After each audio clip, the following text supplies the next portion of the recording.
Всем привет! Salut tout le monde! Moi c'est Rémi et je te parle aujourd'hui depuis Yakoutsk, la capitale de la Yakoutie, dans l'extrême-orient russe.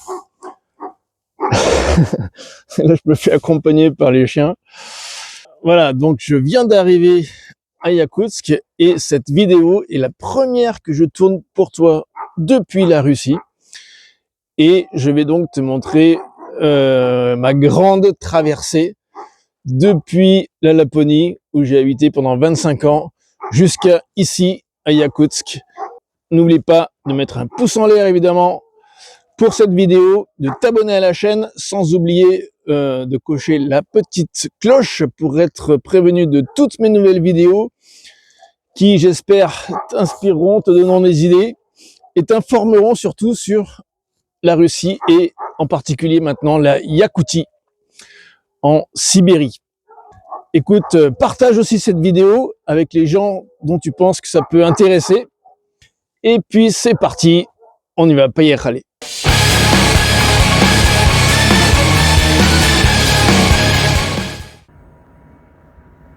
Are you all gangsters? No, we are Russians. Большие города, пустые поезда, ни берега, ни дна. Все начинать сначала. Холодная война. И время как вода. Он не сошел с ума. Ты ничего не знала. Полковнику никто. Ouais, là je suis à la gare de Yavle, il est minuit et demi et la salle d'attente chauffée vient de fermer pour soi-disant des raisons de sécurité. Alors là franchement bravo la Suède, alors là à mon avis ils ont dû copier le Macronistan parce que là franchement j'ai encore jamais vu ça et ça fait 22 ans que j'habite en Suède. Mais par contre j'habite à 1000 km plus au nord donc c'est un petit peu différent. Et des réalités, on va dire, un petit peu différentes. Donc là, je suis un peu dégoûté parce que j'ai 3 heures à glandouiller ici avant le prochain train. Alors, heureusement qu'il ne pleut pas, heureusement qu'il ne neige pas. Mais bravo, quoi. Franchement, du grand n'importe quoi. Donc, voilà. Suite au prochain épisode.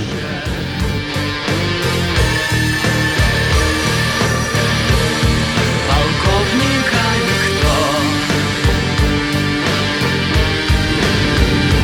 не ждет на линии огня.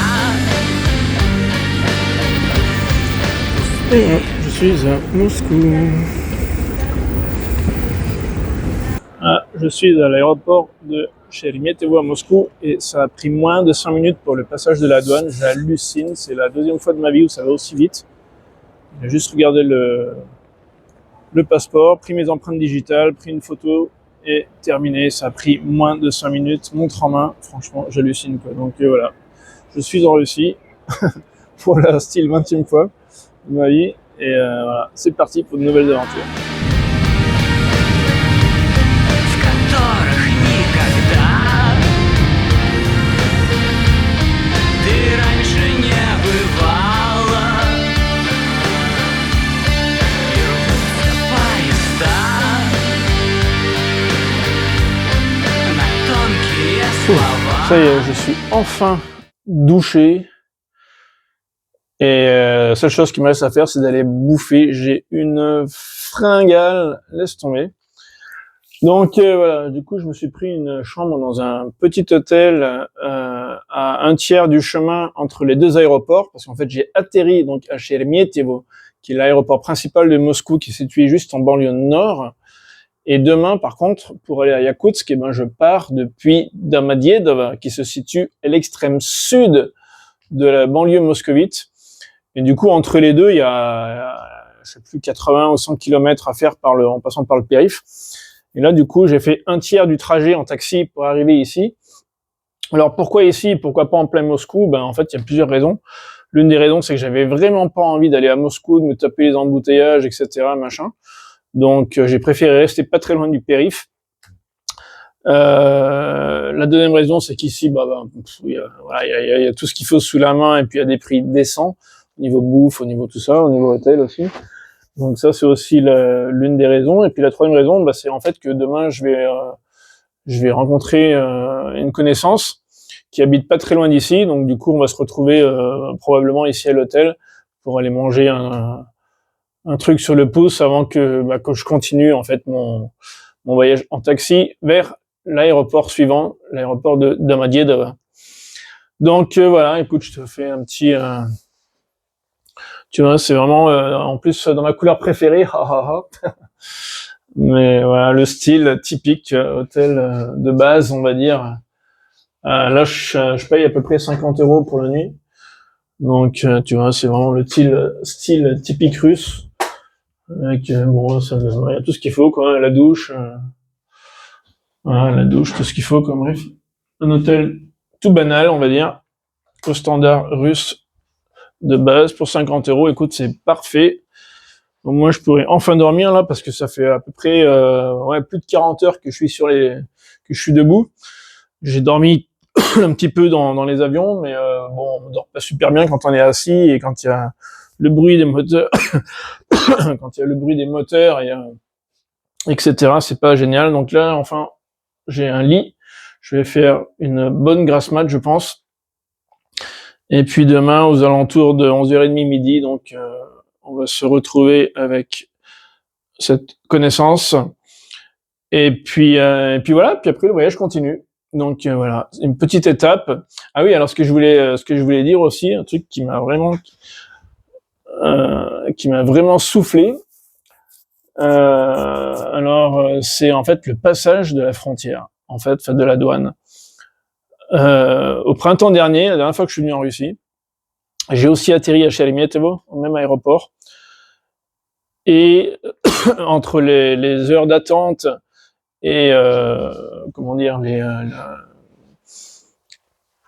tout ce qu'il faut faire pour se mettre en règle, etc., machin, avec interview avec le FSB, etc. Ça m'a pris plus de 6 heures.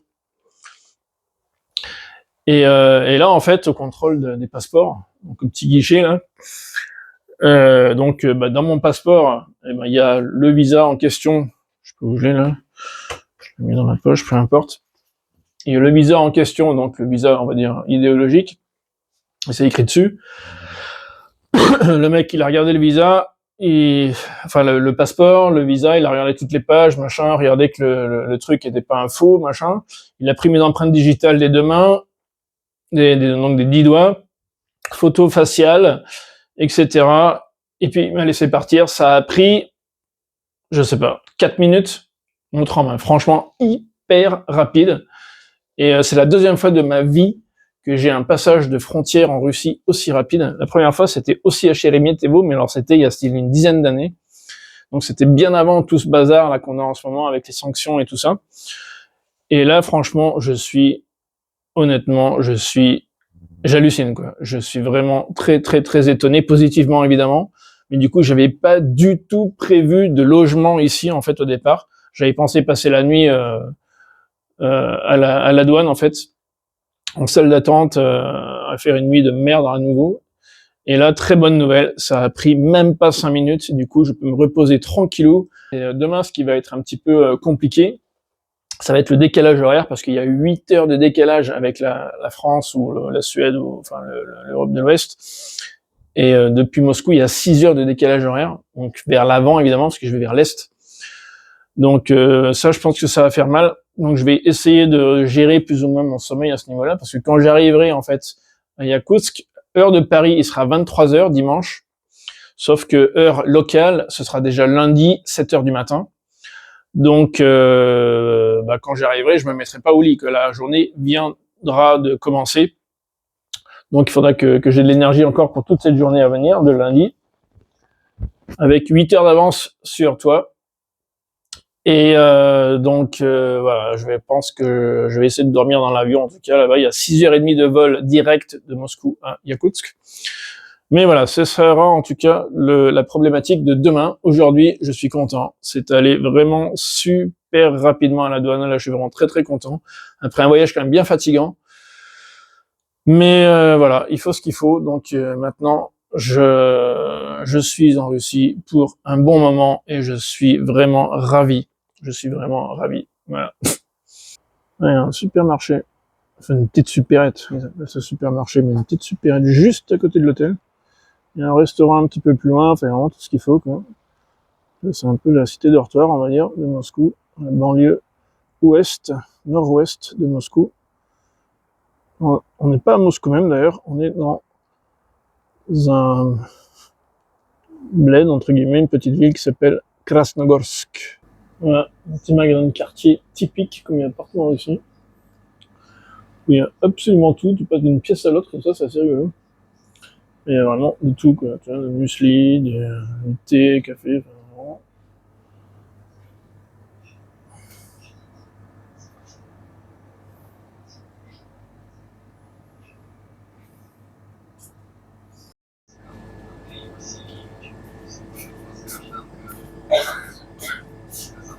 Tout ce qu'on veut et même plus. Voilà, je vais me promener un petit peu, montrer un petit peu les environs.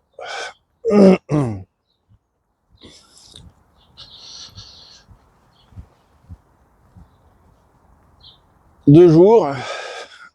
Et voilà, donc tu vois, c'est évidemment très très urbain, logiquement. Nous sommes donc en banlieue immédiate de Moscou. Donc c'est plutôt logique. Allez, c'est parti, petite promenade. Hop là.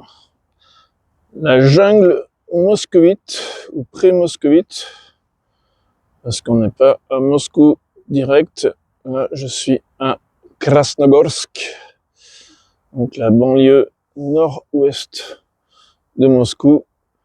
Et voilà, tu vois en tout cas à quoi ça ressemble. Ça change un petit peu de la Laponie. Mais voilà, on est dans la mégapole, donc c'est plutôt logique, quoi.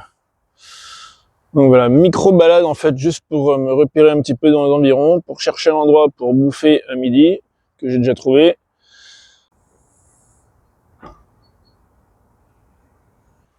J'ai encore un petit peu de temps là, du coup j'en profite pour me promener sur les rives de la Moskova. Alors je sais pas pourquoi en français elle s'appelle Moskova, en russe ça s'appelle Moskva, donc c'est le nom de la rivière et donc qui a donné son nom à la ville, à la capitale.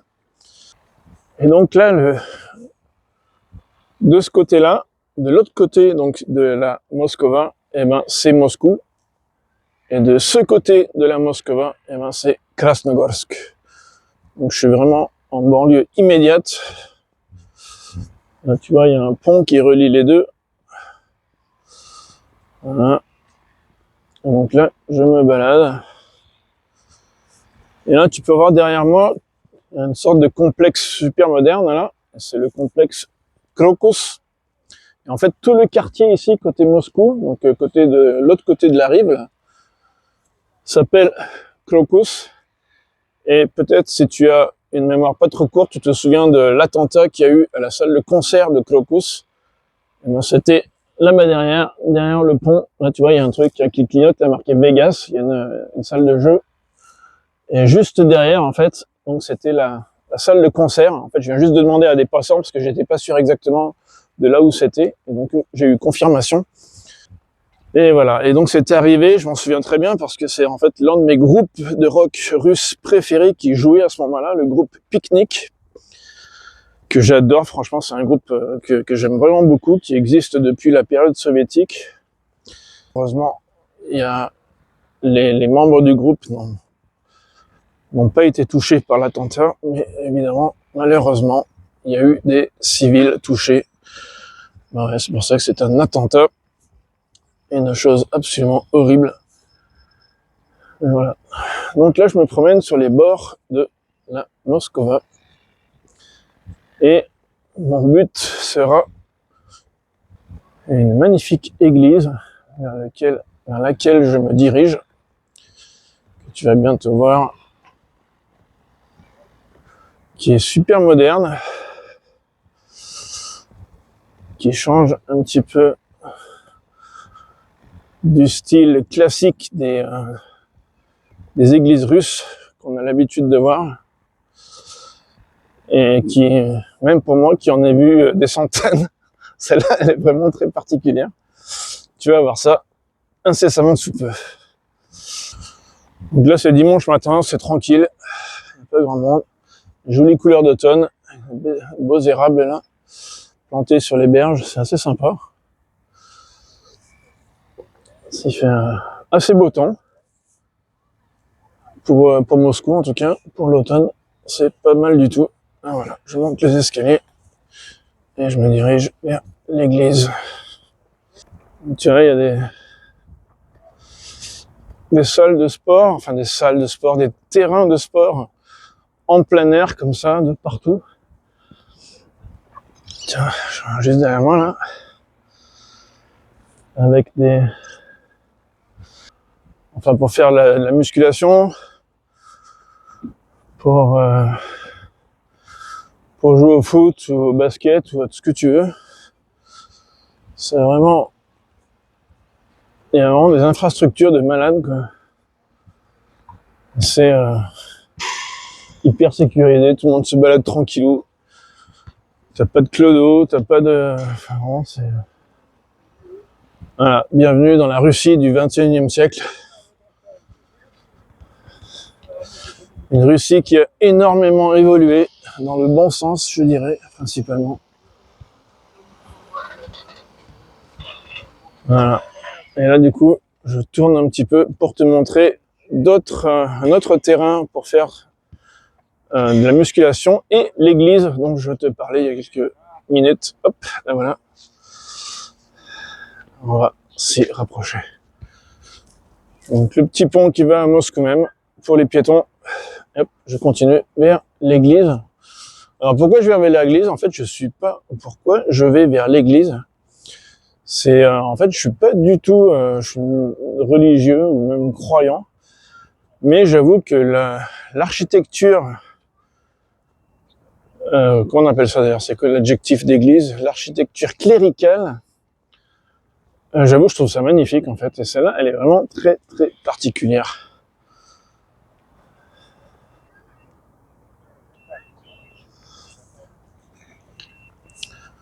Donc voilà, je voulais juste me promener un petit peu, là, profiter du beau temps, profiter du temps tout court que j'ai ici, donc en région moscovite, et puis profiter donc de cette première journée complète en Russie de... Ouais, je sais même pas comment je pourrais appeler ça, mais de mon séjour à durée prolongée, à durée inconnue. Donc voilà, nous sommes dimanche 2 novembre 2025, en direct depuis Moscou. У шамана 3 руки, и крыло из-за плеча, от дыхания его разгорается свеча. Le quartier Крокус, depuis Krasnodarsk. Сам себя не узнаю, а распахнута душа, надрывается, поет, надрывается, поет.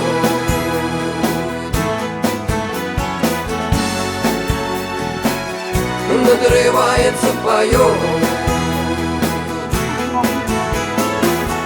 У шамана 3 руки, мир вокруг как темный зал, на ладонях золотых нарисованы глаза, видит розовый рассвет, прежде солнца самого. Оказалось, будто спит и не знает ничего.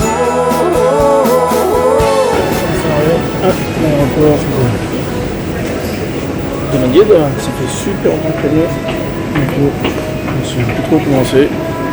Mais c'est un aéroport qui est principalement pour les vols, quasiment uniquement d'ailleurs pour les vols intérieurs à la Russie. Et là, comme tu peux voir, Привет, нормально. Tu peux voir là, il y a un bar qui vend de la bière allemande. Et juste derrière, il y a une pub pour les soldats. D'ailleurs, il y a pas mal de soldats ici qui rentrent chez eux en permission ou qui vont depuis chez eux vers le front. Donc voilà, en tout cas pour moi ça s'est plutôt bien passé. Donc là c'est mon dernier vol, le plus long vol d'ailleurs, qui m'emmène donc là, il y a presque en Extrême-Orient. Et du coup, j'ai 6h30 de vol en direct, sans changement. Et ouais, je languis énormément. Donc voilà, à plus tard.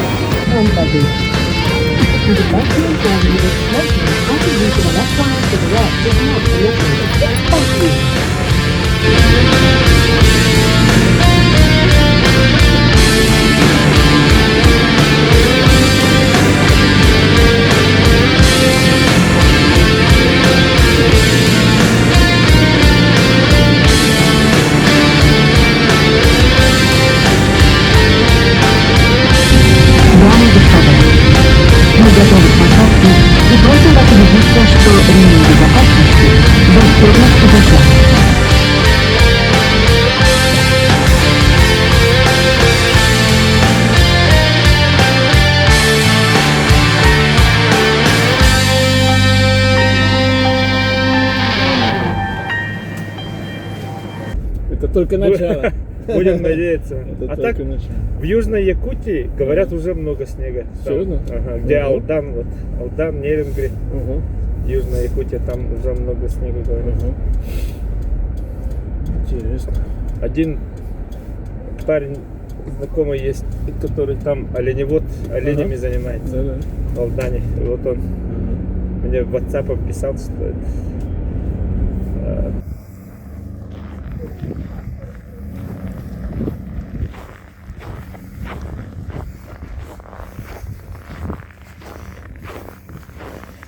Привет, собаки.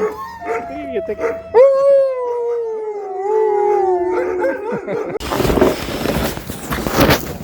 Voilà. Là, il fait donc moins 18. Et Kolia va me montrer ma chambre, qui est donc dans cette partie. Donc avec vue sur la maison, les chiens et le voisinage, qui est plutôt tranquille. Une vue plutôt sympa sur la colline de l'amour, comme elle s'appelle. Sopka Lyubvi. Так называется. Mhm.